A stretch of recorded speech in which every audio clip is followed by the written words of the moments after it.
আবার একই প্ল্যাটফর্মে মা ছেলে দুজনই ছিল, মানে সজীব জয়ও ছিল, শেখ হাসিনাও ছিল, এবং ওয়ার্ল্ডের 1 নম্বর ক্রিকেট প্লেয়ার সাকিবুল হাসান ছিল, এবং শিক্ষামন্ত্রী ব্যারিস্টার নফেল উনিও ছিলেন। যখন প্রোগ্রামটা শুরু হচ্ছিল তখন দেখলাম আমার এখান থেকে লাইভ চলতে প্রচুর কমেন্টস আসছিল, এআই দিয়ে ভাষণ দিবে, এই আসবে না রে, ওই না রে, প্রচুর। এরপর যখন উনি তবে এরা ভাষণ এর ভিতরে আমি হঠাৎ করে দেখলাম যে একটা সাউন্ড হলো যে মানে বলছেন, ওখান থেকে একজন বলছেন যে সম্ভবত শেখ হাসিনা জয়েন করেছেন। তখন উনি বললেন যে হ্যাঁ আমি জয়েন করেছি, আপনারা আমার আওয়াজ শুনতে পাচ্ছেন? তখন একজন বলছে জি আওয়াজ শুনতে পাচ্ছি ক্লিয়ার। তখনই আমি বুঝলাম যে উনি রিয়েলি জয়েন করে ফেলছে। এরপরে যখন তোমার ওনার পালা আসলো, উনি প্রায় 12 মিনিট যাবত টোটাল সিচুয়েশন 2024 জুলাই আগস্টের কাহিনী, ডাক্তার ইউনূস কাহিনী এবং বর্তমান সব মিলে উনি একটা বিশাল 10 মিনিট একটা ভাষণ দিলেন। এরপরে উনি সাংবাদিকরা প্রশ্ন করা শুরু করলো, উনি 2টা বা 3টা দেওয়ার পরে উনি বললেন যে ঠিক আছে বাকি প্রশ্নের জবাব জয় দিবে। জয়কে সার্জিও গোল নিয়ে যখন একটা প্রশ্ন করা হলো সে জবাব দিল, দ্বিতীয় জবাবটাও দিল, তৃতীয় জবাবের সময় আবার নেত্রী এসে হাজির। নেত্রী বলে যে আমি দিচ্ছি, কারণ আসলে এমন কিছু পলিটিক্যাল কথাবার্তা জিজ্ঞেস করা হচ্ছে যেটা জয়ের দ্বারা সম্ভব, নেত্রীর দ্বারাই সম্ভব। তখন উনি সবাই অবাক হয়ে গেছে, সবাই মনে করছে উনি চলে গেছে, কিন্তু উনি যাননি। উনি মানে মাইকটা মিউট করে বসেছিলেন, শুনতেছিলেন কে কি বলতেছে না বলতেছে, কি প্রশ্ন। এরপর উনি জবাব দিলেন, বেশ কিছু প্রশ্নের জবাব দিলেন, সবকিছু দিলেন। এরপর অনেকের প্রশ্নের জবাব দিতে পারেন নাই, তখন বললেন যে উনি নিজেই বললেন যে আপনারা সকলে ইমেল করেন, আমার ইমেল দেওয়া আছে, ইমেল করেন, আমি আপনাদের জবাব পৌঁছে দেব। এর ভিতরে স্প্যানিশ মিডিয়ার একজন, এপির, এটা আরো অনেকেই প্রশ্ন করছে, এনডিটিভি, পিবি, সবকিছু। আসলে সারা পৃথিবীর বিভিন্ন মিডিয়ার লোকজন ছিল এখানে। গতকালকে তোমার লাইভে বলছিলাম যে এখানে 4,500 ছিল সাংবাদিক, রেজিস্ট্রেশনের জন্য ওয়েট করতেছিল, কিন্তু ওদের ক্যাপাসিটি ছিল সম্ভবত 350, 350 জন। সেখানে 305 জন শুধু সাংবাদিকই জয়েন করছে। তো এখন যাইয়া পরে দেখা গেছে লাস্টে এছাড়াও কিছু গেস্ট আছে না, যারা আয়োজক আছে, এদের সব মিলিয়া সিটার হয় না, তখন আর করে নাই। আমি বললাম, তোমাকে বলছিলাম যে আমি কনফার্ম ইনফরমেশন ছিল চন্দন নন্দী, উনি আমাকে বলছিলেন আজকে আবার এই প্রোগ্রামের পর 1.5 ঘন্টা পরে চন্দন নন্দী আমার লাইভে আসছিলেন আমার চ্যানেলে। সেখানে ওনাকে আমি সাথে করে জিজ্ঞেস করেন, কি দাদা আপনি কি রাগ করে গেলেন না নাকি? তখন উনি আস্তে আস্তে বলে, দাদা আপনারা তো কালকেই বলছিলাম যে আমি রেজিস্ট্রেশনটা করতে পারিনি। প্রথমে দেখলাম যে ঢুকা যায়, আমি বললাম আস্তে ধীরে করবো, আস্তে ধীরে করতে যায়, শেষ মুহূর্তে যায় আর আমি রেজিস্ট্রেশনই করতে পারিনি। পর আবার জার্মান ভিত্তিক একটা আছে, টিভি চ্যানেল আছে, ডিডব্লিউ, ওরা একটা লাইভ করছে ওখানে। ওরা বললো যে মানে সামনে প্রায় 3,500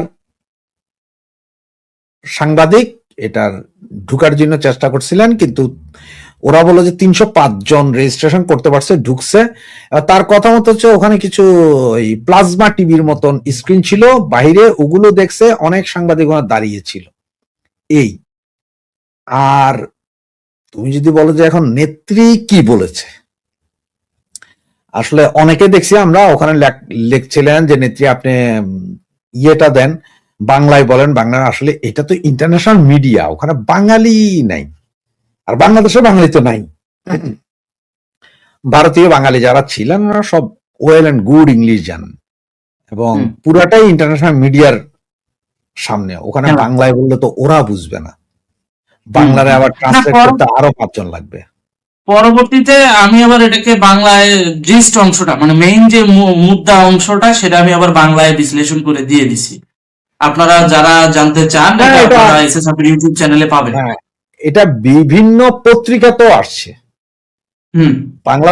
বাংলায় পুরা ওনার ভাষণটা বিভিন্ন পত্রিকাতে আসছে, বেশ কিছু অনলাইন পত্রিকা দেখলাম বাংলায় আসছে। তো ওখানে একটা জিনিস আজকে মজার ছিল, সেটা হচ্ছে যে মহিবুল ইসলাম নফেল এবং হুম জননেত্রী শেখ হাসিনা দুইজনে একটা জায়গায় একদম পুরো হুবাহু মিল। নফেল বলল যে আমরা বাংলাদেশে সুস্থ ধারার রাজনীতি চাই, সকলের হুম সহাবস্থান চাই, সকলে মিলে দেশ গড়তে চাই, মানে কোনো ইয়ে নাই যে অমুক তমুক ওগুলা নেই। ঠিক হুম হুম নেত্রীও সেম কথা বলছেন যে আমার ফাঁসি দেন, আমার বিচার হবে, সব ঠিক আছে, কিন্তু হুম রাজনীতিতে সুস্থ হইতে হবে, সকলের রাজনৈতিক অধিকার আছে, যেসব লোকগুলো নয় মিথ্যা মামলা এগুলো উঠাই নিতে হবে, রাজনীতির হুম সুস্থ ধারার একটা রাজনীতির পরিবেশ তৈরি করেন, সকলে মিলে সকলে মিলে দেশ সামনে এগিয়ে নিয়ে যান, পেছনে ফেরার ইয়ে নাই। এবং আরেকটা মজার জিনিস যেটা, সেটা হচ্ছে যে অতীতে বা বিভিন্ন সময় দেখছো যেমন উনি ডিপ স্টেটের কথা বলে, ওই বলে সে বলে, আজকে কিন্তু এটা পুরোটাই এড়িয়ে যাওয়া হয়েছে। হ্যাঁ, ইউনুসের কিছু কৃতকর্ম তুলে ধরা হয়েছে, কারণ ওখানে আমাদের একজন এনএসএ এবং ডিপ্লোম্যাট পলাশ ছিল, তো সে তো ইউনুসের ব্যাপারে তদন্ত করেছে, সে নিজে বইও লিখেছে, সে বলেছে। আর নেত্রীর যে কথা, সেটা হচ্ছে নেত্রী কারো প্রতি কোনো বিদ্বেষ দেখায়নি, বলছে কারো প্রতি কোনো বিদ্বেষ নাই, ভুল বুঝাইয়া আমার সন্তানদেরকে নামানো হয়েছিল রাস্তায়। হুম হুম সুতরাং কোনো বিদ্বেষ কারো প্রতি নাই, দেশ এগিয়ে নিয়ে যেতে হবে, দেশ এগিয়ে নিয়ে যেতে হলে সকলকে সুস্থ পথে রাজনীতি করতে হবে। তো এইটার একটা সিগন্যাল কি জানো, যে এটা আমার মতে এই মুহূর্তে পর্যন্ত দেশের যে অবস্থা, তাতে ওনার হুম এই কথাটা কিন্তু যদি মানুষ বলতে আমি হুম যদি আওয়ামী লীগের হুম যেসব নেতা কর্মী বা শুভাকাঙ্ক্ষী আছে, এরা যদি প্রপারলি এই কথাটাকে হুম জায়গায় জায়গায় পৌঁছাইতে পারে, যে নেত্রী বলেছেন সুস্থ ধারার রাজনীতি, কারো প্রতি কোনো বিদ্বেষ নাই, এবং সকলের সম অধিকার নিশ্চিত করে সহাবস্থানে থেকে রাজনীতি করতে দিতে হবে, এই কথাগুলো যদি পৌঁছে দিতে পারে, তাহলে কিন্তু এটা ভালো হুম। ক্লিক করবে। কারণ এখন পর্যন্ত তুমি আমাদের দেশে থেকে এই শেখ আপনার হাসিনা কি কাজটা মনে ফাঁসি হয় মাইনা ফেলাবো, কাইটা ফেলাবো, এগুলা বলে বিএনপি জামাত সব। আপনার কি মনে শেখ হয় হাসিনা ঠিক তার আপনার বিপরীত। কি আপনার কি মনে হয় বাংলাদেশে সেই পরিস্থিতি আছে? দেখো, বাংলাদেশে সেই পরিস্থিতি আছে কি নাই এইটার বিচার বিশ্লেষণ করতে গেলে এটা বিশাল জিনিস। পক্ষেও অনর্গল 2 ঘন্টা বলা যাবে, বিপক্ষ 2 ঘন্টা বলা যাবে। সুতরাং ওই জায়গাটার ভিতর ঢুকছি না, কিন্তু আমাদের দেশের যেই ক্ষতি ইউনুস করে দিয়ে গেছে বা যেই ক্ষতি বাংলাদেশের হয়েছে, এই মুহূর্তে সুস্থ ধারার রাজনীতি এবং সহাবস্থান ছাড়া এই দেশকে উন্নয়ন বা আগের জায়গায় ফিরিয়ে নিয়ে যেতে পারবে না তুমি 200 বছরও সম্ভব না, যে অবস্থা এখন আছে। এখন যদি এই রাজনীতি সহাবস্থান এগুলো যদি ঠিক না থাকে, তাহলে বাংলাদেশ সিরিয়া হবে, লিবিয়া হবে, ভাই, এরকম হবে। আমরাও চাই না বাংলাদেশ সিরিয়া হোক, আমরা তো বারবার শান্তির কথা বলেই আসছি, কিন্তু সেখানে উগ্রবাদটা ছড়াচ্ছে কারা? মৌলবাদী গোষ্ঠীরাই কিন্তু ছড়াচ্ছে। আপনি দেখেন বাংলাদেশে বর্তমান যেগুলো চলতেছে, প্রত্যেকটা বিষয় যদি আপনি একটা একটা করে দেখেন, সবার আগে কিন্তু আঘাত দিচ্ছে আমাদের মুক্তিযুদ্ধের আইডিওলজির উপর। ওটা নিয়ে কথা বলবেন, আপনাকে ট্যাগ লাগাই দিবে আওয়ামী লীগ, কিংবা আপনি যদি নিউট্রালও কথা বলেন, আপনাকে জোর করে আওয়ামী লীগের ট্যাগিং করা হবে। আপনার কি মনে হয় এগুলো স্বাভাবিক? দেখো, এটা স্বাভাবিক না, কিন্তু যেমন এই যে ট্যাগিং এর রাজনীতি আগেও চলছে, এখনো চলছে। মুক্তিযুদ্ধের উপরে আক্রমণ গত 54 বছরও কেউ করে নাই, কিন্তু গত 2-2.5 বছরে করছে। তার কারণ কি জানো, যে ভ্যাকুয়াম ছিল। কারণ মুক্তিযুদ্ধের ধারক বাহক যে দলটা, সেই দলটাই নেই, সেই দলটাই নাই। সুতরাং এরা এখন যা ইচ্ছা তাই করে। কিন্তু যদি কালকে আওয়ামী লীগ ঢুকে আবার সে আগের মতো রাজনীতি করতে পারে, যদি আওয়ামী লীগের নিষেধাজ্ঞা ব্যান্ড তুলে দেওয়া হয়, তাহলে এই যে এখন যেগুলো লাফাইতেছে না, এরা সবাই গর্তে চলে যাবে, এরা একটাও বাইরে থাকবে না।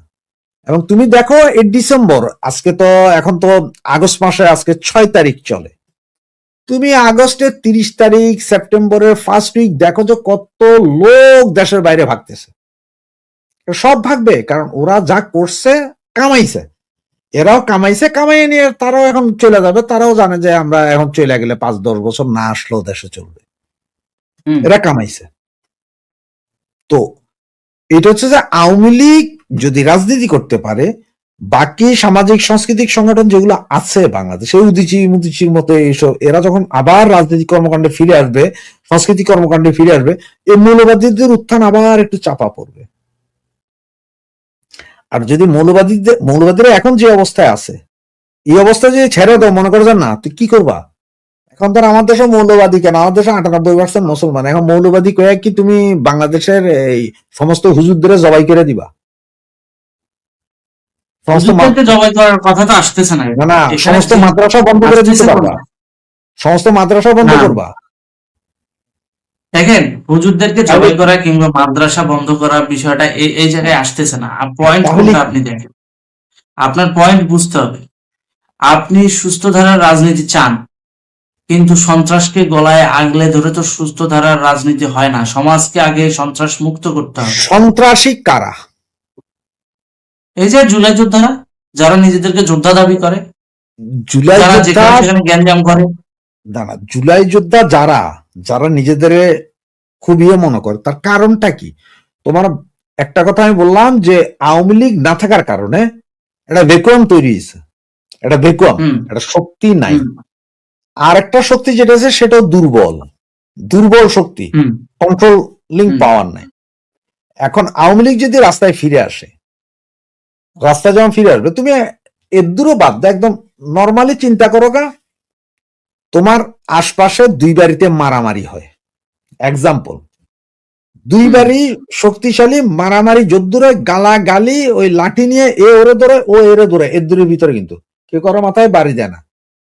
কিন্তু এক পরিবার যদি দুর্বল হয়, বাকি আরেক পরিবার এসে কিন্তু মাইরা মাথা মুথা ভেঙ্গে দেয়। তোমার এক চাচার যদি 10 পোলা থাকে আর তোমার বাপের যদি 2 পোলা থাকে, তাহলে 10 পোলার বাপ তোমার চাচারা আইয়া তোমাকে সম্পত্তি দখল করে নিয়ে যাবো, কিচ্ছু করতে পারবে না। তোমরা তো 2 জন, সেটা তো 10 জন। তোমরা যদি 10 জন, তখন কি হবে? তখন কিন্তু টায়াটা ওই দূরে থাইকা বলবে যে মারো কাটো। তো ওইটাই বললাম যে এখন যেহেতু আওয়ামী লীগ নাই, মানে বিশাল ভ্যাকুয়াম আছে, এবং এই কথাগুলো বলার মতন কেউ নাই বাংলাদেশে। আছে যারা, তারাও ভয়ে নিশ্চুপ। কালকে যদি বলে যে ঢাকা শহরে ছাত্রলীগের নামতে দেওয়া হবে, আওয়ামী লীগের ব্যান্ড তুলে দেওয়া হবে, এই জুলাই সন্ত্রাসী গুলো কি তুমি মনে করো এভাবে মপ করতে যাবে? এক ফারজানা কান্তা মেয়ে, এটা হে যেভাবে একা জুলাই সন্ত্রাসীরা মাইরা রাস্তায় ল্যাংটা করে দিছে পিটাইয়া হেরা, এরপরে তারা মাইর খেয়েছে, জেলে গেছে, সেটা হচ্ছে অন্য কথা, কিন্তু পিটাইছে তো রাস্তার উপর, ওর তো এর চেয়ে লজ্জাজনক কিছু নেই। তাহলে এখন কালকে যদি শান্তা ফারজানার মতন এরকম যদি 10,000 পোলাপাইন দাঁড়ায় যায় ছাত্রলীগ আওয়ামী লীগের, যে বাবা বউ করেছো আর করিও না, এবার করতে হলে মাইর খেবা, তখন কি হবে অবস্থাটা? কোথায় যাবে? কিন্তু আপনি যতটা সহজভাবে বলছেন, বিষয়টা এতটা সহজ না। কারণ বিগত 2 বছরে আওয়ামী লীগ, যুবলীগ, ছাত্রলীগের অনেক পরিবার অনেক নির্যাতনের শিকার হয়েছে। তারা কিন্তু ছাড় দিবে না। সুতরাং আপনি মনে করেন দেখো, এখন অনেক পরিবার নির্যাতিত হয়েছে, তারা ছাড় দিবে না, ঠিক আছে। এখন আমি তোমার একটা প্রশ্ন করি, আমাকে একটা জবাব দাও তুমি। বলেন। একটা প্রশ্ন করি। আমার এক বাল্য বন্ধু আছে, একসাথে পড়ালেখা করছে, ওর নামটা হচ্ছে শাফকাতুল আলম জুয়েল। ওর বাবা এক সময় প্রগতি ইন্ডাস্ট্রি আছে না, যেটা সেনাবাহিনী গাড়ি বানায়, ওটা ম্যানেজার ছিলেন উনি। ও কিন্তু ছোট থাকতে ও পুরো পরিবারে আওয়ামী লীগ করতো। ওর ফাদার মারা গেছে, মাদার জীবিত আছে, একটা ভাই একটু মেন্টাল অটিস্টিক টাইপের, ও আছে, আর একটা বড় ভাই আছে, উনি চাকরি করে, উনি আলাদা থাকে, আর ও থাকতো আমাদের সাথে একই এলাকায়। বাবা মারা গেছে, ওই ছোট থাকতে বাবা মারা গেছে, সুতরাং টাকা পয়সা যা ছিল এগুলো তো সব এমনি গেছে, বাড়ি ঘরও বেচা খাইছে। শেষ পর্যন্ত গত 20 বছর যাবৎ ওর অবস্থাটা হচ্ছে, তুমি যদি এক বেলা খাওয়াও তো সে খাইছে, যদি না খাও সে কারো বলেও নাই যে আমি খাই নাই। এই মা ভাইও খুব কষ্ট করে, কিন্তু নিবেদিত প্রাণ আওয়ামী লীগ।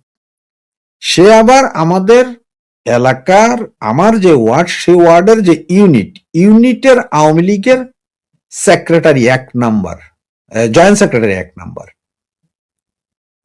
ঠিক আছে।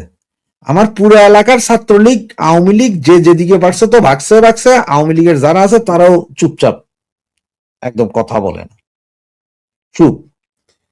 কিন্তু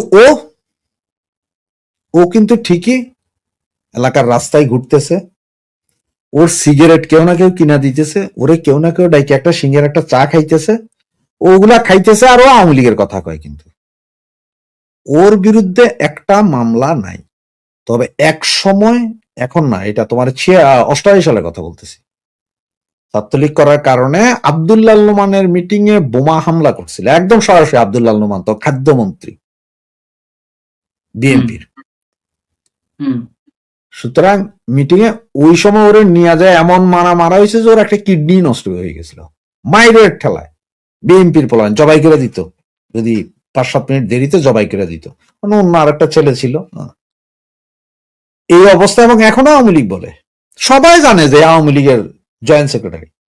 নট এ সিঙ্গেল মামলা তার বিরুদ্ধে, তারা কেউ একটা থাপ্পড় দিতেও আসেনি। সে কিন্তু ঘুরতেছে। কারণটা কি বলতো? এবার তুমি কি বলবা? সে লিয়াজু করতেছে না, সে কি করছে?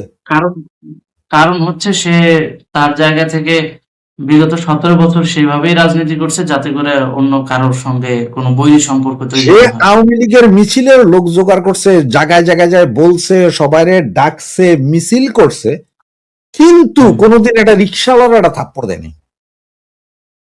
ওইটাই তো বললাম, সব আওয়ামী লীগাররা তো খারাপ না, কিন্তু মবের শিকার হচ্ছে তার মানে কারা? যারা হচ্ছে মানুষের পাশে আঙ্গুল দিচ্ছে তারা। কিছু না কিছু করছে না। আপনি একদম কিছু না করলে তো আপনার পাশায় কেউ আঙ্গুল দিবে না। আপনি কিছু না কিছু করছেন ভাইয়া। নাহলে আওয়ামী লীগ কি খালি এই যে যেগুলো পালাইয়া গেছে, যেগুলো মবের শিকার হয়েছে, এগুলা ছাড়া আর কেউ কিছু করে নাই? এগুলো ছাড়া কি আর আওয়ামী লীগ নাই? এগুলো ছাড়া আওয়ামী লীগ আছে? 8 কোটি মানুষ, 8 কোটি মানুষ আওয়ামী লীগ করে, 8 কোটি বর্তমানে।